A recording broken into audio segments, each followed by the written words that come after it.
نحمدہ ونصلی علی رسولہ الکریم اعوذ باللہ من الشیطان الرجیم بسم اللہ الرحمن الرحیم۔ ناظرین کرام، ہم نے اپنے گزشتہ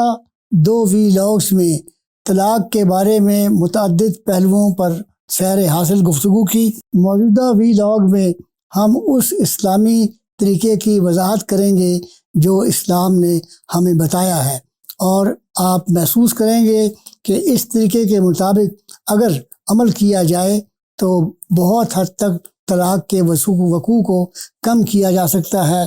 اور ان تمام مسائل سے بھی امت جو ہے وہ بچ سکتی ہے جس میں بعد ازاں وہ لوگ مبتلا ہوتے ہیں۔ شادی کے بارے میں جو سب سے اہم بات قرآن کریم میں بیان کی گئی ہے، اس کا یہ پہلو بہت قابل غور ہے کہ اس کا مقصد اول زوجین کے درمیان، 2 خاندانوں کے درمیان محبت، شفقت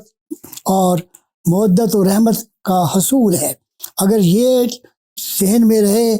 سورہ روم کی یہ آیات کا مفہوم ذہن میں رہے، تو میں سمجھتا ہوں کہ زوجین ایک دوسرے کے ساتھ بہت زیادہ تعاون کر سکتے ہیں۔ اس بارے میں آپ سے بتانا چاہتا ہوں کہ طلاق کے بارے میں یہ بات سمجھ لیجئے کہ اللہ تعالیٰ کے نزدیک جائز اور حلال کاموں میں نہایت برا فعل اگر کوئی ہے تو وہ طلاق ہے، اور اگر مجھے یاد پڑتا ہے تو کہا جاتا ہے کہ اس سے عرش الہی جو ہے وہ بھی ایک دفعہ تھرا اٹھتا ہے۔ اس بارے میں یہ بات بھی قابل غور ہے کہ تمام دنیا کی عورتوں میں تمام تر خرابیاں نہیں ہوتی، کسی عورت میں بھی، اور اسی طریقے پر کوئی مرد بھی جو ہے وہ ہر قسم کے اعلیٰ اوصاف سے متصف نہیں ہوتا۔ یہ مسئلہ جو ہے گیو اینڈ ٹیک کا ہوتا ہے، جس میں ہر بندہ ایک دوسرے کو کی خرابی یا اس کی کمی کو برداشت کرتا ہے، اور اس طریق پر ہو سکتا ہے کہ کچھ باتیں اللہ کے رسول نے فرمایا آپ کو ناپسند ہوں تو دوسری کچھ باتیں اپنی بیوی کی جو ہیں وہ بہت پسندیدہ ہوں۔ ہم نے مختلف ذرائع اور کتب کا مطالعہ کرنے کے بعد اور اہل علم سے مشورہ کرنے کے بعد اس کو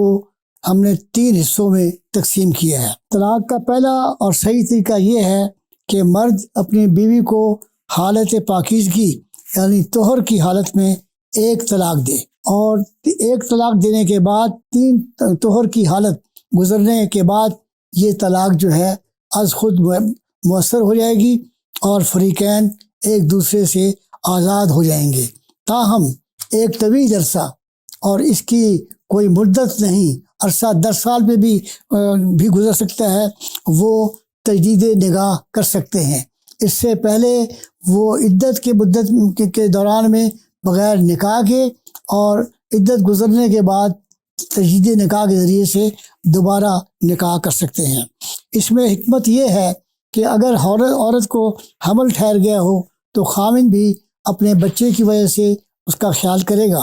اور اس بات پر دوبارہ نظر ثانی کرے گا۔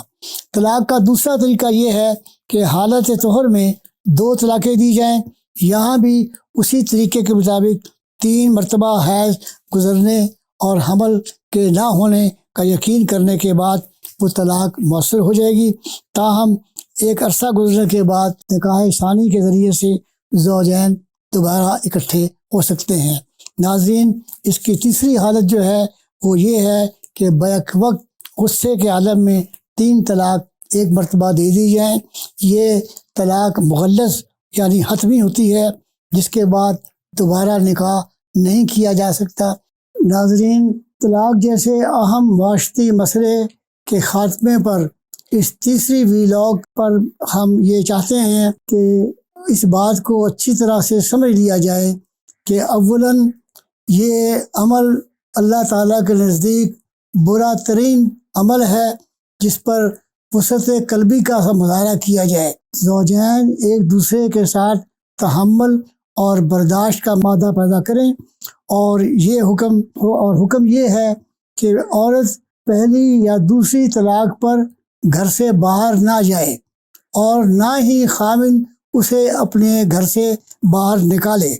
نیز عورت کو اس بات کا بھی حکم اور تاکید کی گئی ہے فقہا کی طرف سے کہ وہ اس تمام دور میں اپنے رویے پر غور کرے۔ اسی طرح خاوند کو بھی چاہیے کہ وہ اپنے رویے پہ غور کریں۔ تاہم خواتین کے لیے یہ ضروری قرار دیا گیا کہ وہ اس دوران اپنے بناؤ اور سنگار کا خاص اہتمام کریں تاکہ خاوند کے دل میں ان کے بارے میں جو ایک فطری محبت اور خواہش تھی وہ جاگ جائے۔ ناظرین، اندازہ کریں کہ اگر ان 3 طریقوں پر عمل کیا جائے اور شریعت کے ان احکامات کی پیروی کی جائے تو نہ صرف یہ کہ اس عمل کے برے اثرات سے محفوظ رہا جا سکتا ہے، اس کے لیے یہ ضروری ہے کہ ہم دین کا علم حاصل کرنے کی کوشش کریں،